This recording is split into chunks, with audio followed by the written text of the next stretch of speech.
When I got started as a copywriter, I thought, all copywriters are created equal. Not all copywriters, but all copywriting roles or responsibilities or skills. Like if you can make a customer respond to your copy, then you're great. You're in good shape, right? But then, I spent some time in the industry. I got involved with marketing a lot. I got deeply involved with learning marketing and copywriting. And I started to realize that there really are two different, really areas of mastery as a copywriter.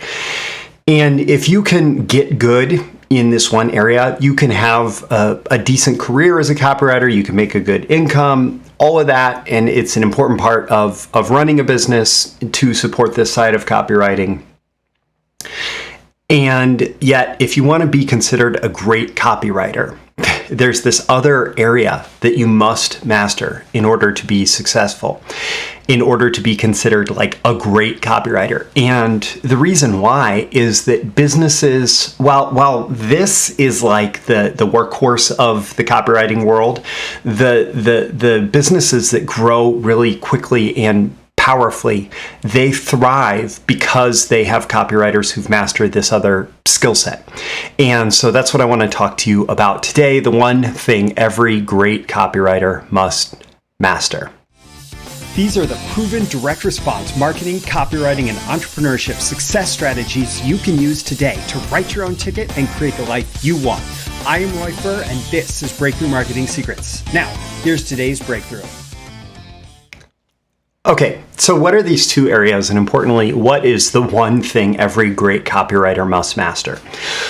Well, the first area over here that's like, the workhorse of the business, completely essential to running the business, but it won't make the business grow super fast, is the ability to communicate with and sell to your current base of customers, of prospects, of people who are familiar with you, people who know you well, people who've been warmed up through regular communication, people who, have this like known connection with you as a business.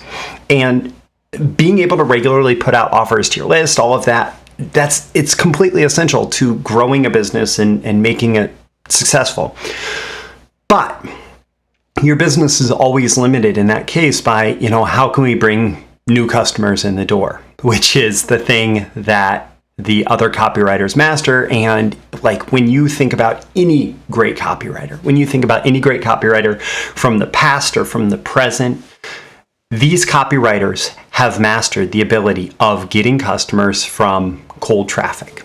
So can you go out there to, it's not necessarily like the great unwashed masses, but can you go out there to even a targeted audience of potential prospects for your business, your client business, whatever, and get people to raise their hand and express interest, and not only express interest, but become a first-time customer for you, for the business, from your marketing, right? And so if you want to be a great copywriter, you have to figure out how to get customers from cold traffic. And it doesn't matter the traffic source. Like it used to be direct mail and space ads and, all these things in print media. And then it was in radio and TV. And today, like obviously the world has opened up dramatically from it being on the internet. And so a lot of copywriters today focus on, things like paid ads, email, affiliate. Like even affiliate is cold traffic, although it's a little bit warmer than doing paid ads or like a paid email drop.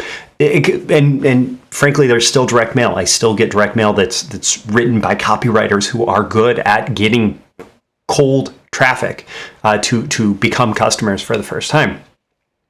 And the thing about this is like this is required for quick growth.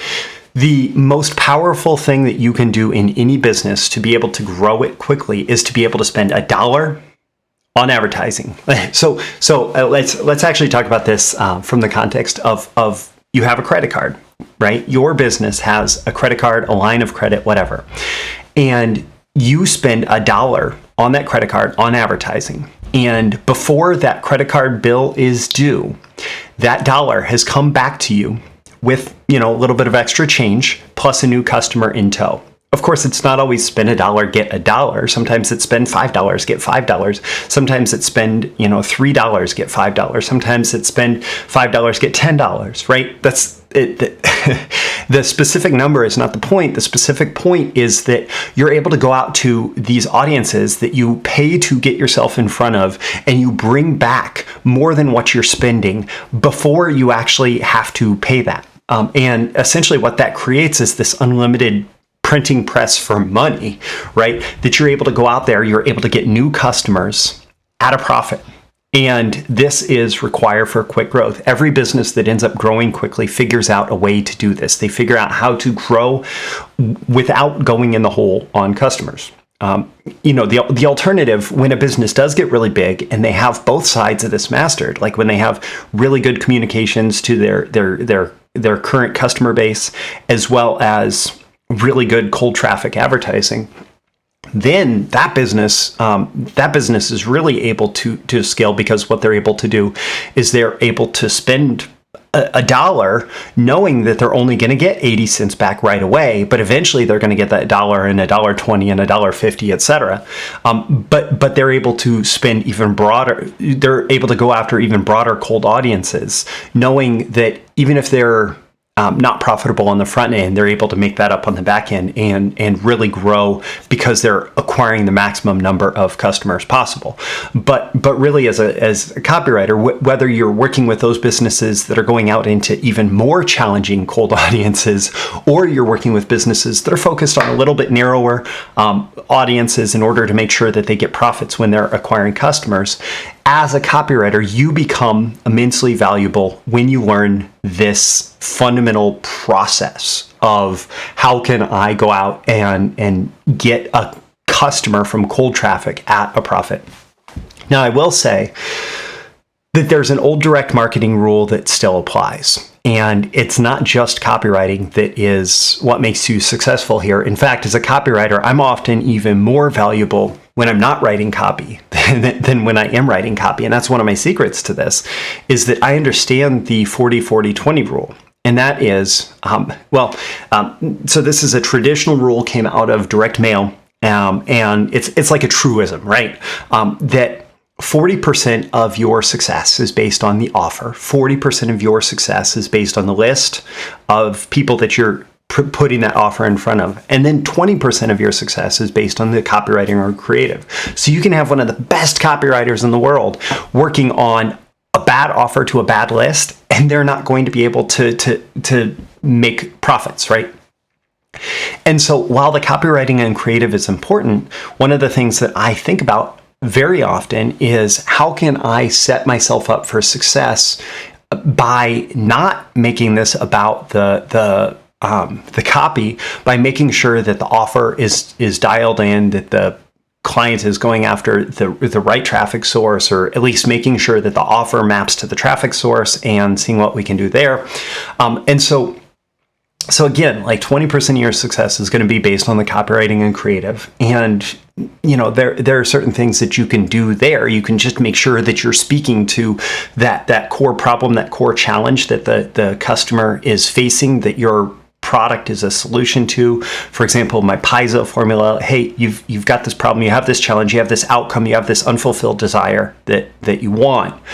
And we understand how agitating it is. Like, we've been there, done that, and thankfully we found a solution. The reality is, though, that finding a solution is harder than you might have expected. In fact, here's all the invalid solutions that we looked at, and we realized that there are very specific criteria for what a solution needs to be, and here's what the solution is, and here's how you take action to get it. So that's problem, agitate, invalidate, solve, ask. I've taught it other places. I'm not going to go too deep into it here, but making sure that your copywriting really speaks to that list, the traffic source, and takes them from where they are to the point where your offer is the only valid solution for them.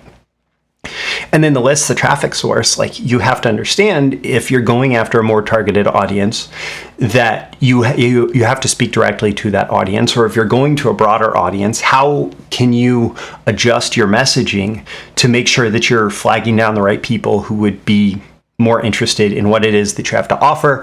Do you need to back out? And for example, I've done some work recently with people in real estate investment, and oftentimes what we're trying to do is zoom out a little bit and say, like what is the ultimate outcome that you get out of real estate investment type products? Well, oftentimes it's about making money and financial freedom. And so how can we zoom out and make at least the beginning of our pitch about anybody that wants to make money, anybody that's desiring financial freedom, as opposed to zooming in and saying, if you want to make money in real estate, here's how you do it, because immediately you're excluding a very big segment of the audience. And so a good copywriter is going to be able to play with that and know that if we want to go after a tighter list, maybe we can be more specific about the topic that we're talking about. But if we want to go after a broader list, what we need to do is still speak to that core desire, usually money, health, or relationships, but at the same time, obscure a little bit, or don't reveal yet what exactly it is that you're talking about until you have them on board with this fundamental promise of better money, better health, better relationships. And then the offer. The offer is critically important. And when it comes to offers for acquisition, one thing that I really like to think about is, are we laying out the welcome mat? Are we laying out the welcome mat for our potential customer and saying, hey, we want to make it easy for you to come in the door. We want to make it because we value you. We want you to have a great start to your relationship with us. And oftentimes what this requires is it's something that I've called derisking the transaction. De-risking the transaction. And it's about more than just a guarantee, right? De-risking the transaction is, how can I take as much risk as possible off the prospect's shoulders when it comes to getting them to spend the first dollar with me? And one of the big things that you can do here is make it low cost, low obligation too. So for example, almost all financial newsletters, when it comes to acquiring a new customer, have dropped the price of the initial sale below $50. And some of them have dropped it as low as about $30, because the goal, it's much easier for somebody to spend less than $50 than to spend $100. I remember working with a client on a $250 newsletter, $250 per year, that was very valuable, but that based on how they set up the business, whatever, they put that price on it, but they still considered it a front-end newsletter. Well, it was very hard to sell that. You had to do a lot more to get somebody to spend $250 on a one-year subscription to this newsletter than to convince somebody to spend $50. And so it always kind of narrowed out the audience just kind of on that. And while we did have some success, most businesses today find it much easier to get new customers with a newsletter that's $50 or less. Other low-cost things, for example, it's much easier to sell somebody something. You figure it out, right? So I know of a coaching business specifically. It helps coaches and consultants get new clients, and their specific offer is not that relevant here. Their initial acquisition model was around getting people to book consultative selling calls, right? And that is a very effective, especially when you're new, that's a very effective strategy to figure out, okay, can we make this coaching business work? And it's very effective to scale initially a business like that to, hey, how many people can we get on these consultative selling calls, and how many of those can we convert, right? But then what they've done recently is they launched a free book funnel. And this is a perfect welcome mat offer. They created a book that represented their core teachings inside their coaching program. And they said, this is what we teach people when we coach them. Of course, coaching is very different. It's very hands-on. It's it will get you what you want in a very different way because we're able to provide that direct feedback. But if you just want to learn our methodologies, we put it here in this book, and you can get this book for, whatever cheap price. And very quickly, they were able to get a very large number of people who were showing up, and their first interaction with this business was, let me give you money. and that made it so that these people were buyers, right? These people versus the people who just signed up and said, yeah, talk to me about growing my business, right? Both of them great, but what they're building now is this list of buyers with this very low cost, low obligation offer, like here's just a book. Another thing that jumps out at me is like with other clients, and I've talked about this before with other clients, if their lead offer is a subscription, for example, a monthly subscription, it can be very beneficial to put something in front of that subscription offer that is a one-time purchase, because that's, it's not just about the lower cost. For example, that one-time purchase could be it could be the same price as the monthly subscription, but because it's a single transaction versus an ongoing obligation, this low obligation transaction is a better offer for acquiring new customers. The best way to think about this is the welcome mat is like, it's something you step on as you're going in, right? It's something you step on as you're going in. So it's kind of a stepping stone offer, right? Like it's a stepping stone toward what's next and what's next and what's next. And the first offer is not the only offer. The first offer is just a way to welcome someone in, to get them to spend that first dollar, to pay the price of admission to being on your customer list. And it is a great way to get new customers. It's a great way to go out to cold traffic. And it's a great way to be able to grow a business through different types of paid media, because you are acquiring people who are like you're saying, hey, come in by spending a little bit of money with me. And those people tend to be very good customers down the road. So I'm tomorrow, actually, as this is released, it's about 22 hours away from when I'm doing a live Zoom call for my BTMS Insiders members. It's the monthly Insiders call where I do training every month. And so I often say BTMS Insiders is like Netflix for copywriting and marketing training, where you pay one low monthly fee, you get access to all my training. One additional benefit beyond what you would get from Netflix is once a month I do these live calls where it's live training and interactive, and you can get on Zoom with me for the call and we can chat and I can answer any questions, etc. Well, tomorrow my training is going to be on welcome mat funnels to get new customers. It's going to be on this topic and going deeper into that. And so check out the link in the description. If you're watching this video within 22 hours of it being published, you'll be able to join me for the live call if you'd like to sign up for your first month of BTMS Insiders membership. Otherwise, the recordings are placed in the training catalog afterwards, and you get access to that with your BTMS Insiders membership, as well as all the other training on BTMS Insiders. So check out the links in the description. I'm Roy Furr. This has been your daily episode of Breakthrough Marketing Secrets. Let me know on a scale 1 to 10 how valuable you found this and why. What are your action items? What are your takeaways? How are you going to, maybe adjust what you're focusing on in terms of your copywriting? Tap that like button before you go so you get more content like this delivered to you, and so the magical algorithms of the internet know to share it with more people like you who will find it valuable. You can certainly share it with folks directly and subscribe before you go. You can subscribe here. You can also go to breakthroughmarketingsecrets.com to get my daily emails Monday through Friday, including these episodes and more exclusive content for email subscribers. Thanks for watching. I always aim for a 10 out of 10 value. I hope I've delivered it here, and I look forward to catching you again in the next episode. Thank you once again for tuning in to this daily episode of Breakthrough Marketing Secrets. Remember, check out the links with this episode for even more value. Now make sure you like, comment, share, subscribe, and engage in every way you can to keep this show going and growing and delivering daily value to you. I'll catch you soon for your next big breakthrough.